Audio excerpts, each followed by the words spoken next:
ಶ್ರೀ ಪರಮಾತ್ಮನೇ ನಮಃ. ಶ್ರೀಮದ್ಭಗವದ್ಗೀತಾ ಅಥ ಏಕಾದಶೋऽಧ್ಯಾಯಃ. ವಿಶ್ವರೂಪದರ್ಶನಯೋಗಃ. ದಿವಿ ಸೂರ್ಯಸಹಸ್ರಸ್ಯ ಭವೇದ್ಯುಗಪದುತ್ಥಿತಾ ಯದಿ ಭಾಸದೃಶೀ ಸಾ ಸ್ಯಾದ್ ಭಾಸಸ್ತಸ್ಯ ಮಹಾತ್ಮನಃ.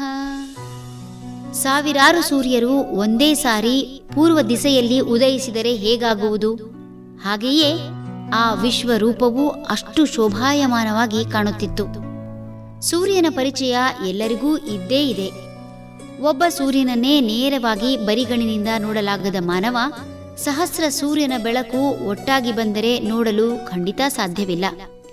ಅರ್ಜುನ ಭಗವಂತನಿಂದ ಪಡೆದ ದಿವ್ಯ ಚಕ್ಷುವಿನಿಂದ ಇಂತಹ ಪ್ರಖರವಾದ ಹಾಗೂ ಶೋಭಾಯಮಾನವಾದ ಎಲ್ಲವನ್ನೂ ನೋಡಬಲ್ಲ.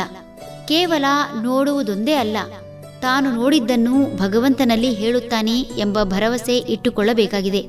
ಕಾರಣ, ಭಗವಂತನಿಗೆ ತನ್ನ ರೂಪವನ್ನು ಅರ್ಜುನ ಯಾವ ರೀತಿ ಕಂಡುಕೊಂಡ ಅಥವಾ ಅರ್ಥ ಮಾಡಿಕೊಂಡ ಎಂಬ ಅರಿವಾಗದಿದ್ದರೆ ಮುಂದೆ ಸಲಹೆ ಕೊಡುವುದಕ್ಕಾಗಲಿ ಅಥವಾ ಅರ್ಥ ಮಾಡಿಸುವುದಕ್ಕಾಗಲಿ ಸಾಧ್ಯವಾಗದು. ಅರ್ಜುನ ತಾನು ಕಂಡಿದ್ದನ್ನು ಭಗವಂತನಲ್ಲಿ ಹೇಳಿರುವುದನ್ನು ಹಾಗೂ ಕೆಲವೆಡೆ ಭಗವಂತನೇ ಅರ್ಜುನನ ಅಸಹಾಯಕತೆ ತಿಳಿದು ವಿವರಿಸಿರಬಹುದು. ಆರಂಭದಲ್ಲಿ ಅಷ್ಟವಸುಗಳನ್ನು, ರುದ್ರರನ್ನು, ಮರುತರನ್ನು ಮುಂತಾದವರನ್ನು ಪರಿಚಯಿಸಿದಂತೆ ಇನ್ನು ಮುಂದೆ ಸಹ ಅರ್ಜುನನಿಗೆ ತಿಳಿಯದ ವಸ್ತು, ಪ್ರಾಣಿ ಯಾವುದೇ ಕಂಡರೂ ಭಗವಂತ ಅರ್ಜುನನ ಅಸಹಾಯಕತೆ ತಿಳಿದು ಖಂಡಿತ ಸಹಾಯ ಮಾಡುತ್ತಾನೆ. ನಂಬಿಕೆ ಹಾಗೂ ಪ್ರತಿಯೊಂದನ್ನು ತಿಳಿಯುವ ಶ್ರದ್ಧೆ ಹಾಗೂ ಭಕ್ತಿ ಇದ್ದರೆ ನಿಧಾನವಾಗಿ ಪ್ರತಿಯೋರ್ವರ ಅಂತಶ್ಚಕ್ಷು ತೆರೆದು ವಿಶ್ವರೂಪ ದರ್ಶನ ಭಾಗ್ಯ ಅರ್ಜುನನ ಮೂಲಕ ಎಲ್ಲರಿಗೂ ಅವರವರ ಅರಿವಿಗನುಗುಣವಾಗಿ ಯಾವುದೇ ತಾರತಮ್ಯವಿಲ್ಲದೆ ದೊರೆಯುವುದು ಖಚಿತ.